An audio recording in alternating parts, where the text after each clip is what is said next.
भी प्रसन्न रहेगा। और भगवान की प्रीति के लिए एकादशी रखें, केवल आरोग्य का उद्देश्य न बनाए।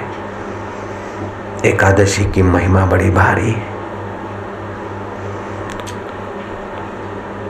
उद्देश्य एकदम ऊंचा बना दीजिए। इसी जन्म में हमको व्यवसाय आदमी का बुद्धि पाना है, अर्थात एक ही ऐसी चीज पालो कि सब उसके अधीन। जैसे हाथी के पैर में सारे पैरों के चिन्ह आ जाते हैं, ऐसे परमात्मा प्राप्ति से सब पाया हुआ न पाया हुआ भी पाया हुआ हो जाता है। हमें परमात्मा प्राप्त करना है, ऐसा उद्देश्य बना ले, मुख्य संकल्प बना दे। फिर अवान्तर संकल्प भी ऐसे ही करे, अवान्तर कर्म भी ऐसे करे। जैसे उद्देश्य है मकान बनाना, फिर सीमेंट क्या भाव मिलेगा, ईंटें कितनी लगेगी, आर्किटेक्ट कितना कैसा चाहिए, इंजीनियर का सलाह लिया, रंग लिया, रोगन लिया, जो भी कुछ लिया, मकान बनाने का एक मुख्य संकल्प को पूर्ति करने वाले दूसरे कर्म अवान्तर होते हैं। ऐसे ईश्वर प्राप्ति का मुख्य संकल्प कर लो, फिर भोजन करना उसकी पूर्ति है। शरीर रहेगा तो ईश्वर प्राप्ति होगी।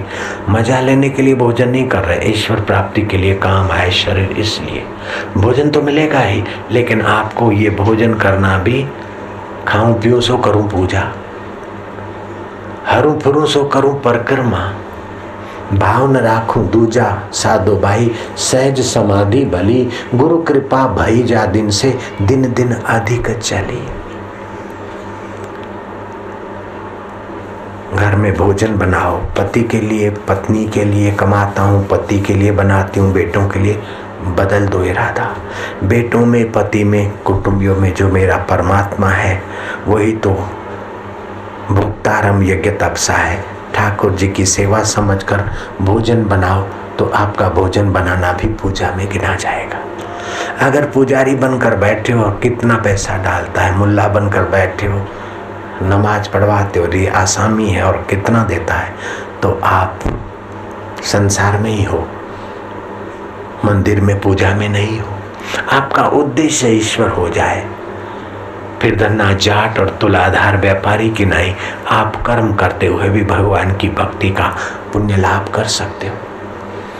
साधन भजन के समय साधन भजन जरूर करना, लेकिन व्यवहार में भी उद्देश्य की बार बार याद, तो व्यवहार में भी साधन भजन का फल बनता रहेगा।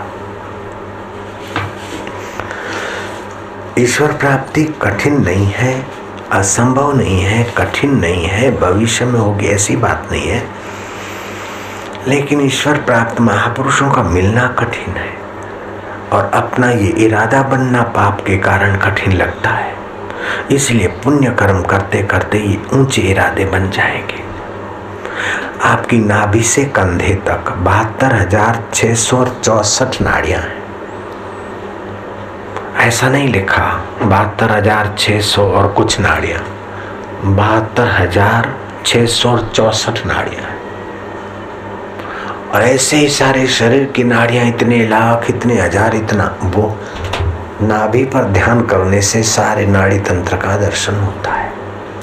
खैर, आप नाड़ी तंत्र के दर्शन के लिए ध्यान न करिए, आप तो अपने मन को इधर उधर भागने से बचाने के लिए बार बार जप करके एक टक ठाकुर जी को, स्वस्तिक को, गुरु जी को देखिए। एकलव्य एक टक देखकर धारणा बना देते और फिर वही धारणा धनुष्य बाण, धनुर्विद्या में सीखने में लगाते। अर्जुन से भी आगे निकल गया एकलव्य। ध्यान मूलम गुरु मूर्ति, पूजा मूलम गुरु पदम, मंत्र मूलम गुरु वाक्यम, मोक्ष मूलम गुरु कृपा। जो जरा जरा बात में दुखी होते हैं, चिंतित होते हैं, भयभीत होते हैं, बड़े शर्म की बात है। तुम्हारे जीवन में गुरु का प्रकाश है, तुम्हारा माई बाप तुम्हारा अंतर आत्मा है, गीता का ज्ञान है और सत्संग करोड़ों जन्मों के पाप ताप हरने वाला और भक्ति ज्ञान भरने वाला सत्संग तुम्हारे पास है। फिर दुखी, चिंतित, भयभीत क्यों रहना? जो बीत गई सो बीत गई, तकदीर का शिकवा कौन करे? जो तीर कमान से निकल गई उस तीर का पीछा कौन करे?